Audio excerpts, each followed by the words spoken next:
नमस्कार, आप देख रहे हैं प्रदेश का सबसे भरोसेमंद चैनल जनता टीवी और मैं हूं आपके साथ प्रद्युम्न शर्मा। शुरुआत करेंगे बुलेटिन की अहम जानकारी के साथ। आपको बता दें कि इस वक्त की एक बड़ी खबर आ रही है। बड़ी खबर से आपको अपडेट करा देते हैं। आपको बता दें कि सचिवालय में जारी है कैबिनेट की बैठक। सुक्खू सरकार की कैबिनेट मीटिंग चल रही है। 3 दिन के भीतर दूसरी मंत्रिमंडल की यह बैठक हो रही है। तो फिलहाल देखिए तस्वीरें भी सामने आ गई है। आपको बता दें कि सीएम सुक्खू की अध्यक्षता में यह बैठक हो रही है। ओल्ड पेंशन स्कीम की एसओपी पर मंथन हो रहा है। इस वक्त की अहम खबर, कैबिनेट मंत्री हर्षवर्धन इस मीटिंग में मौजूद नहीं है। आपको बता दें कि मंत्री अनिरुद्ध भी बैठक से गायब है।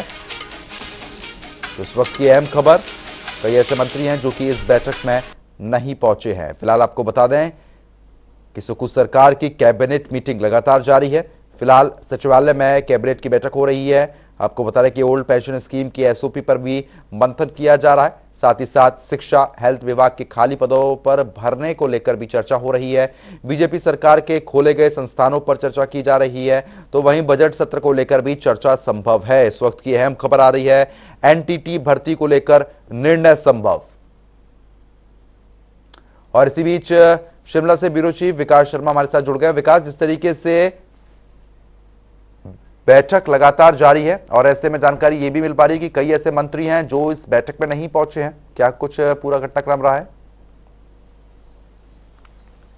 देखिए, बिल्कुल आज कैबिनेट की बैठक है और ये 3 दिन के भीतर जो है दूसरी बार ये बैठक हो रही है। कई मायनों में अहम इस बैठक को इसलिए भी माना जा रहा है क्योंकि एक तरफ जहां विपक्ष लगातार जो है वो कटघरे में खड़ा कर रहा है राज्य सरकार को कि किस तरह से जो जनता से किए गए वायदे थे आखिरकार वो धरातल पर क्यों नहीं उतारे जा रहे हैं। कई तरह की गारंटी जो है वो यहाँ पर सत्ता में आने से पहले कांग्रेस पार्टी ने दी थी, लिहाजा उन गारंटियों को किस तरह से धरातल पर उतारना है, इसको लेकर कैबिनेट सब कमेटियों का गठन किया गया है। आगे भी जो है चरणबद्ध तरीके से तमाम गारंटियों को पूरा करे जाने की बात जो है राज्य सरकार जहां एक तरफ कर रही है, वहीं विपक्ष लगातार हमलावर रुख इख्तियार किए हुए है। और दूसरी चीज ये भी है कि जो डी नोटिफाई किए गए ऐसे संस्थान हैं, चाहे वो शिक्षण संस्थान है, बड़े कार्यालय हैं, तो इन तमाम चीजों को लेकर भी विपक्ष आरोप जो है वो यहां पर लगा रहा है कि गलत तरीके से ये सारी चीजें की जा रही हैं। आज इसके ऊपर निश्चित रूप से एक बड़ा फैसला कोई आ सकता है क्योंकि शिक्षण संस्थानों को रिव्यू करने की बात राज्य सरकार यहां पर कह रही थी।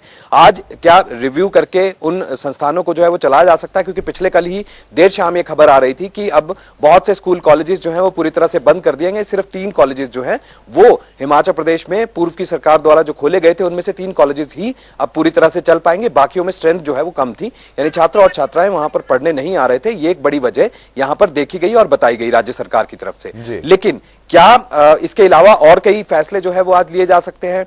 शिक्षण संस्थान जो है और शिक्षा विभाग, माफ कीजिए, शिक्षा विभाग है और स्वास्थ्य विभाग है, इनसे रिपोर्ट मांगी गई है। बताइए कि कितने खाली पद जो हैं वो यहां पर इन विभागों में पड़े हैं और कहां-कहां पद जो है वो भरे जाने हैं। इसको लेकर कोई चर्चा जो है कैबिनेट के भीतर आज जरूर देखने के लिए मिल सकती है। आगामी बजट सत्र जो है 14 मार्च से शुरुआत उसकी होनी है। 17 मार्च को मुख्यमंत्री सुखविंदर सिंह सुक्खू अपना पहला बजट जो है, अपने कार्यकाल का पहला बजट जो है वो यहां पर पेश करने वाले हैं। हर किसी की निगाह इसी के ऊपर टिकी है क्योंकि मुख्यमंत्री लगातार ये बात और ये संकेत जो है वो यहां पर देते रहे हैं कि बड़ा कुछ जो है वो इस बजट में देखने के लिए मिल सकता है। नई योजनाएं जो है वो यहां पर सुक्खू सरकार जो है वो ला सकती है। ऐसे में कांग्रेस जो वायदे जनता से यहां पर किए थे, क्या उनको धरातल पर उतारने के अलावा वित्तीय संसाधन जो है हिमाचल प्रदेश में कैसे जुटाए जा सकते हैं, इसको लेकर भी चर्चा संभावित है। तो ये तमाम चीजें जो है आज कैबिनेट की बैठक में चर्चा का विषय जो है वो रहने वाला है। 2 मंत्री जब ये बैठक शुरुआत उसकी हुई थी तो वहां पर नहीं पहुंचे और ये बताया गया कि अपने व्यस्तता जो है वो कहीं और उन्होंने अपनी बताई है, जिस कारण से जो है उनके ना पहुंचने की सूचना जो है कैबिनेट के भीतर ये मिल पाई है, जिनमें हर्षवर्धन सिंह चौहान है और अनिरुद्ध सिंह है। ये 2 कैबिनेट मंत्री जो है फिलहाल आज की बैठक में मौजूद नहीं थे। अगर ये आ जाते हैं बाद में तो इनके एजेंडा आइटम्स जो है वो ये बताएंगे और उसके बाद इनको उनके ऊपर भी डिस्कशन जो है, यानी कि उसके ऊपर भी चर्चा जो है वो कैबिनेट की बैठक में हो सकती है। लेकिन इसके अलावा जो आरोप और प्रत्यारोप की राजनीति है, एक तरफ हमने देखा कि मुख्यमंत्री ये कह रहे हैं कि श्वेत पत्र जो है वो जारी किया जाएगा। जो पूर्व की सरकार थी उनके जो कामकाज का तरीका था, उनकी जो फिजूल खर्ची थी और जो वो कर्ज का बोझ जो है वो हिमाचल प्रदेश पर छोड़ गए हैं, ऐसे में क्या श्वेत पत्र उसके ऊपर जारी किया जाता है? और दूसरी तरफ जयराम ठाकुर जो कि नेता प्रतिपक्ष है, उनकी तरफ से भी कल बयान आया था कि श्वेत पत्र निश्चित रूप से जारी किया जाना चाहिए और बताया जाना चाहिए जनता को कि आखिरकार सच्चाई क्या है। तो ये तमाम चीजें जो है आरोप और प्रत्यारोप के बीच आज कैबिनेट की बैठक कई मायनों में अहम है। हालांकि एजेंडा जो है, आइटम्स को बहुत ही गुप्त तरीके से जो है उसको रखा गया है। चर्चा जो है इसी बात की है कि आज कुछ नए और बड़े फैसले जो है वो आज सुक्खू सरकार यहां पर ले सकती है।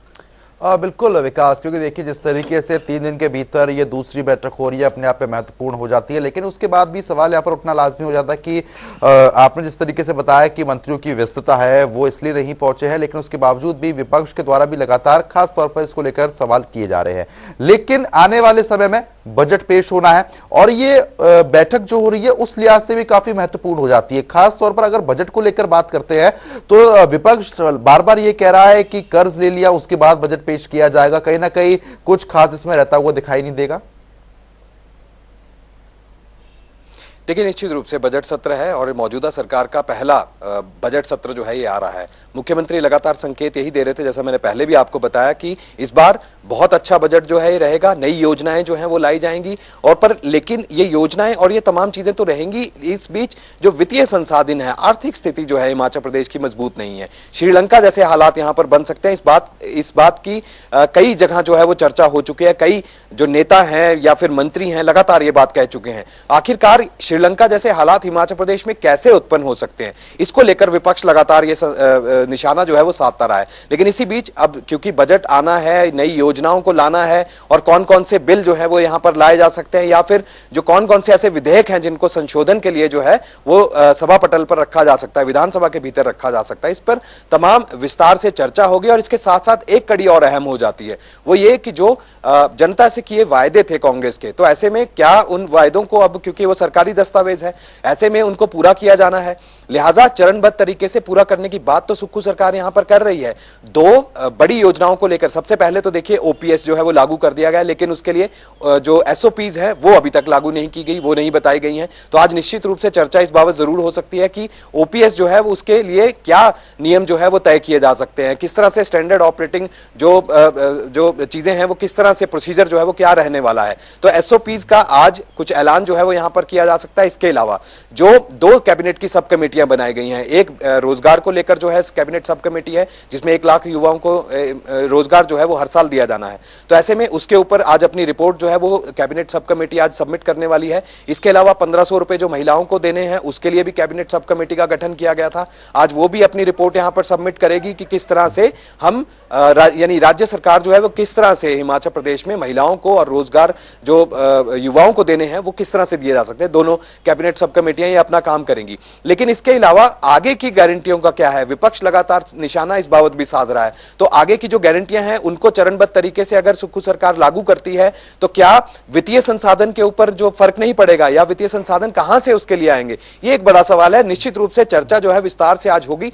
कई विभागों में अलग अलग एजेंडा आइटम्स जो है वो लगे हुए हैं, लिहाजा बहुत सी ऐसे रिक्त पड़े पद हैं जिनको भरा जाना है या फिर जो प्रमोशंस हैं, पदोन्नति के जो मामले हैं वो यहां पर रहेंगे और इसके अलावा और भी कई तरह की ऐसी एडजस्टमेंट्स हैं जो यहां पर करनी होंगी और चर्चा विस्तार से कैबिनेट की इस बैठक में जो है वो आज होने वाली है।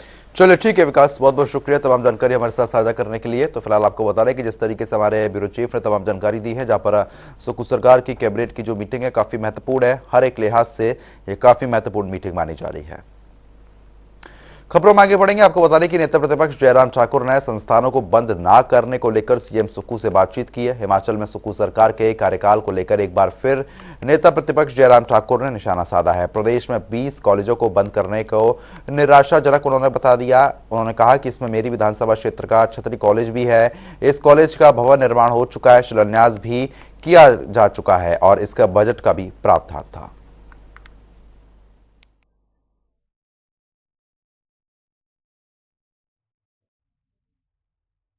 जब सैकड़ों की संख्या में संस्थान बंद कर दिए हैं तो लोग अपना रास्ता ढूंढेंगे, आंदोलन करेंगे। आंदोलन से कुछ रास्ता नहीं निकलता है, वो लोग कानूनी रास्ता अपनाने के लिए आगे विवश हैं। जहां 3 महीने में 3 कैबिनेट होती है, अब हर दूसरे दिन कैबिनेट हो रही है। कैबिनेट कॉल करना मुख्यमंत्री का अधिकार क्षेत्र है, वो करें, लेकिन कम से कम ऐसे निर्णयों पर परहेज करें जिन निर्णयों में जनहित के निर्णय जो लिए गए हैं वो प्रभावित हुए। तो चलिए आगे बढ़ेंगे। इसी बीच एक और अहम जानकारी है। हिमाचल में हरियाणा टूरिस्ट बस का एक्सीडेंट हो गया है। चंडीगढ़ मनाली हाईवे पर यह बस पलट गई है। आपको बता दें कि युवती की मौके पर मौत हुई है, 40 पर्यटक इसमें घायल हुए हैं। संतुलन बिगड़ने के कारण यह हादसा हुआ है। चालक के खिलाफ लापरवाही का मामला यहां पर दर्ज किया गया। तो फिलहाल देखिए जिस तरीके से तस्वीरें भी सामने आ गई हैं। आपको बता दें कि बस पलट गई है जिसमें 40 लोग गंभीर रूप से घायल हो गए हैं। फिलहाल आपको ये भी जानकारी दे रहे हैं कि चालक के खिलाफ मामला भी दर्ज कर लिया गया है। तो इस वक्त की ये बड़ी खबर से हम आपको अपडेट करा रहे हैं। चंडीगढ़ मनाली हाईवे पर बस पलट गई है। फिलहाल बता दें कि युवती की मौके पर मौत हुई है, 40 पर्यटक इसमें गंभीर रूप से घायल हुए।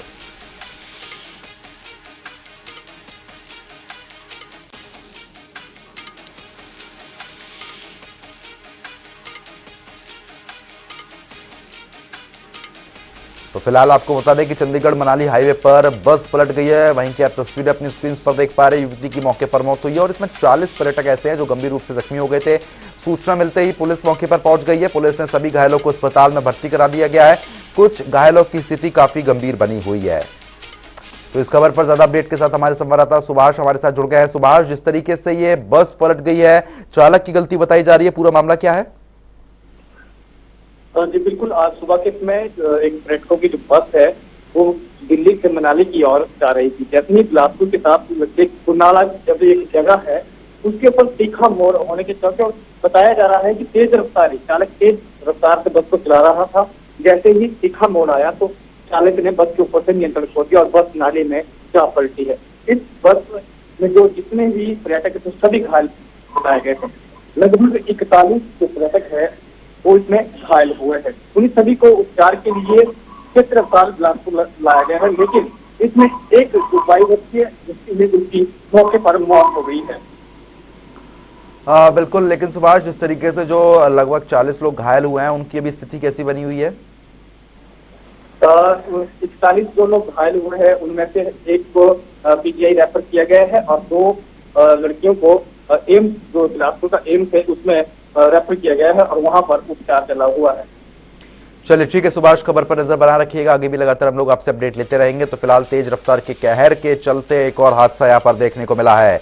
तो आपको बता दें कि हिमाचल में हरियाणा टूरिस्ट बस का एक्सीडेंट हो गया है जो कि दिल्ली से मनाली जा रही थी। चंडीगढ़ मनाली हाईवे पर यह बस पलट गई है अनियंत्रित होकर। युवती की मौके पर मौत हो गई है। तो वहीं 40 पर्यटक इसमें घायल हुए जिनको अस्पताल में भर्ती करा दिया गया है। संतुलन बिगड़ने के कारण यह हादसा हुआ है। जानकारी ये मिली है कि काफी तीखा मोड़ था और ड्राइवर के द्वारा गाड़ी तेज चलाई जा रही थी, यानी कि बस तेज चल रही थी, स्पीड ज्यादा थी, जिसके चलते गाड़ी मोड़ते समय यानी कि बस मोड़ते समय यह हादसा हुआ जिसमें 40 लोग गंभीर रूप से जख्मी हुए। वहीं एक युवती की इसमें मौत हो गई।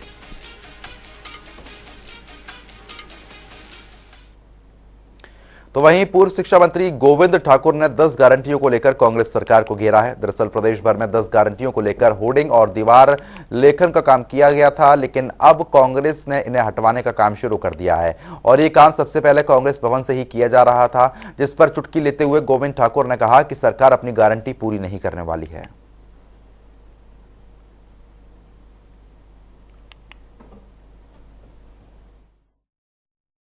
देखिए, कांग्रेस ने अपनी 10 गारंटियों को पूरा करने वाला जो उनका होर्डिंग कांग्रेस भवन पर लगा था पहले तो वही हटा दिया है और ये कहा था कि एक घर में जितनी महिलाएं होंगी, 1 होंगी, 2 होंगी, 3 होंगी, 4 होंगी, जितनी होंगी सभी को 1500 रुपये दिया जाएगा। अब कहते हैं कि कौन पात्र है कौन अपात्र है, कभी कहते हैं बीपीएल परिवार की महिला को देंगे, कभी कहते हैं हर घर की एक महिला को देंगे। अब इस प्रकार की बहानेबाजी करना उन्होंने प्रारंभ किया है, यानी महिला को ठगा है और झूठ बोल करके वोट लिए हैं।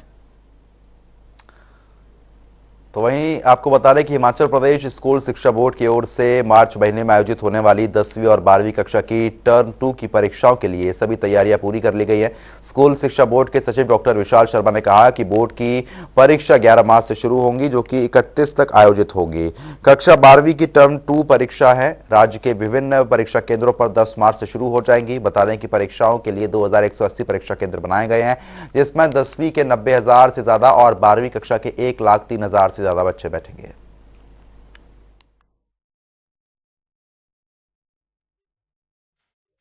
देखिए, टोटल जो हमने परीक्षा केंद्र बनाए हैं 2180 परीक्षा केंद्र बनाए हुए हैं और 10 तारीख से ये परीक्षाएं शुरू होंगी। उसके अलावा नकल रोकने के लिए, जैसे आप लोगों को पता है कि सीसीटीवी कैमराओं की पहले से ही व्यवस्था है। उसके अलावा हमने एसडीएम्स को लिखा है, एसडीएम्स के लेवल पे फ्लाइंग स्क्वाड्स होंगे और वो नकल रोकने के लिए अपना वहाँ पे परीक्षा केंद्रों का दौरा करेंगे। उसके अलावा डिप्टी डायरेक्टर्स के लेवल पे भी फ्लाइंग स्क्वाड्स बनाए गए हैं। यदि आवश्यकता पड़ेगी तो बोर्ड के लेवल पे और शिक्षा विभाग के लेवल पे कुछ और फ्लाइंग स्क्वाड्स बनाने की ज़रूरत पड़ेगी तो हम बनाएंगे। तो वहीं हमीरपुर में वॉर मेमोरियल पार्क बनाने की कवायद शुरू हुई है। पार्क बनाने के लिए 67 लाख रुपए के बजट का भी प्रावधान किया गया है। फिलहाल हिमाचल प्रदेश पूर्व सैनिक कल्याण निदेशालय में 13,67,000 रुपए की पहली किस्त भी पहुंच गई है। चयनित स्थानों पर वॉर मेमोरियल पार्क बनाने के लिए काम जल्द शुरू हो जाएगा। बता दें कि प्रशासन की ओर से निर्माण प्रक्रिया अमल में लाई जाएगी। इस बार वॉर मेमोरियल पार्क में हमीरपुर के सभी शहीदों के नाम अंकित किए जाएंगे जिन्होंने देश की रक्षा में अपने प्राणों को न्यौछावर किया है।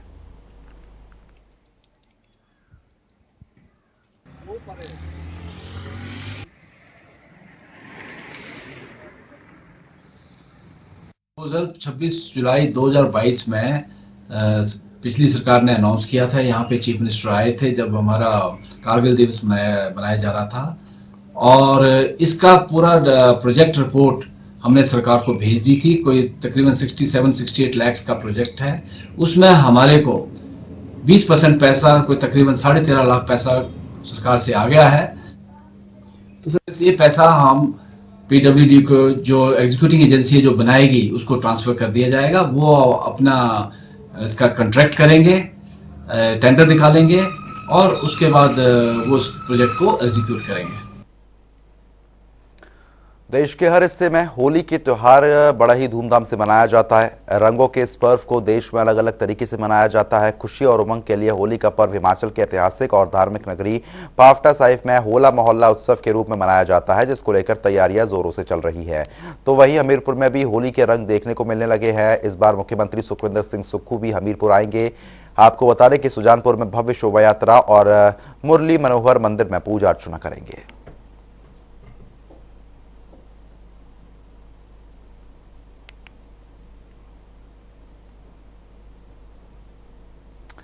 तो चलिए आगे बढ़ेंगे और अब आपको खबरें दिखाते हैं फटाफट अंदाज में।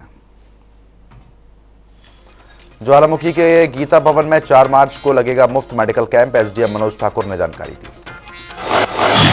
चंबा घाट में देर रात रेहड़ी में लगी आग, करीब 50,000 तक का नुकसान हुआ, पुलिस कर रही मामले की जांच। राजगढ़ में आचार्य शशांक कृष्ण कौशल ने श्री राम कथा के दौरान व्यासपीठ से दिया व्यक्तित्व, कहा कलयुग में राम नाम से ही जीव मुक्ति संभव। राजगढ़ स्थित राजकीय महाविद्यालय में 7 दिवसीय एनएसएस शिविर हुआ है संपन्न। 24 फरवरी को महाविद्यालय परिसर में हुआ था शिविर का आरंभ। ज्वाली में सरकारी भूमि पर स्थित पुराने तालाब से मिट्टी खोदकर भट्टा मालिक को बेचने का मामला सामने आया। अवैध रूप से काम पर लोगों ने रोष जताया। नूरपुर की रहने वाली अंडर 40 हॉकी टीम की कप्तान मीना कुमारी ने सरकार से अपील की है मई महीने में भारत की तरफ से खेले जाने वाले दक्षिण कोरिया के मैच को लेकर बातचीत हुई। कुल्लू में NYK की ओर से आयोजित किया गया आस पड़ोस युवा संसद कार्यक्रम। G20, Y20 और मोटा अनाज जैसे विषयों पर युवाओं से बातचीत हुई। नालागढ़ में नाले के अंदर पड़ा मिला ट्रक चालक का संदिग्ध अवस्था में शव, मौके पर पुलिस पहुंची, तफ्तीश शुरू करी। मंडी के पधर में हुए सड़क हादसे में कार में भड़की है आग, हादसे में 2 युवकों की मौत हो गई है। सूचना मिलते ही पुलिस पहुंच गई। बिलासपुर में युवाओं की मौत के कारण नशा बन रहा है, युवाओं को जागरूक करने के लिए रैली का आयोजन हुआ है। हमीरपुर में सेन समाज सभा ने सवालिया निशान खड़े किए हैं। सेन समाज के वरिष्ठ उपाध्यक्ष मदन लाल कौंडल की अध्यक्षता में सेन समाज के सदस्यों ने डीसी को ज्ञापन सौंपा। कालपुर में भी बीजेपी कार्यकर्ताओं ने पटाखे फोड़कर जश्न मनाया। पूर्व मंत्री गोविंद ठाकुर विशेष रूप से मौजूद रहे। अर्की के पीडब्ल्यूडी रेस्ट हाउस में हुए ब्लॉक कांग्रेस कमेटी की मासिक बैठक, कांग्रेस अर्की के अध्यक्ष सतीश कश्यप ने की है अध्यक्षता। बैठक में हिमाचल सरकार में संसदीय सचिव और अर्की की विधायक संजय अवस्थी विशेष रूप से उपस्थित रहे। नाहन के ऐतिहासिक चौगान मैदान में यूथ एंड स्पोर्ट्स क्लब की ओर से क्रिकेट प्रतियोगिता का आयोजन हुआ है। 4 मार्च को पीडब्ल्यूडी और खेल मंत्री विक्रमादित्य सिंह समापन करेंगे। हमीरपुर में कांग्रेस प्रवक्ता रोहित शर्मा ने केंद्र सरकार की ओर से गैस के दामों में वृद्धि करने पर कड़ी निंदा की है, कहा आमजन की कमर तोड़ रही सरकार। सोलन के स्कूलों ने दुकानदारों को किताबें बेचने के लिए अधिकृत किया। चुनी हुई दुकानों पर ही मिल रही है अब किताबें, दुकानदार जमकर उठा रहे फायदा। बड़सर के विधायक इंद्रदत्त लखनपाल ने विभिन्न स्थानों का दौरा किया है। लोगों की जन समस्याओं को सुनते हुए मौके पर निपटारा कर दिया। हिमाचल सरकार की ओर से चलाए जा रहे स्टार प्रोजेक्ट के तहत जिला सोलन के 7 प्राथमिक टीचर ले रहे ट्रेनिंग। 5 दिवसीय ट्रेनिंग में सोलन के 27 टीचर ने भाग लिया। हिमाचल प्रदेश कमेटी विचार विभाग के चेयरमैन विजयपाल सिंह ने बीजेपी पर तंज कसा है। हिमाचल प्रदेश में हिंदुत्व पर नहीं हो रहा MKL राजनीति।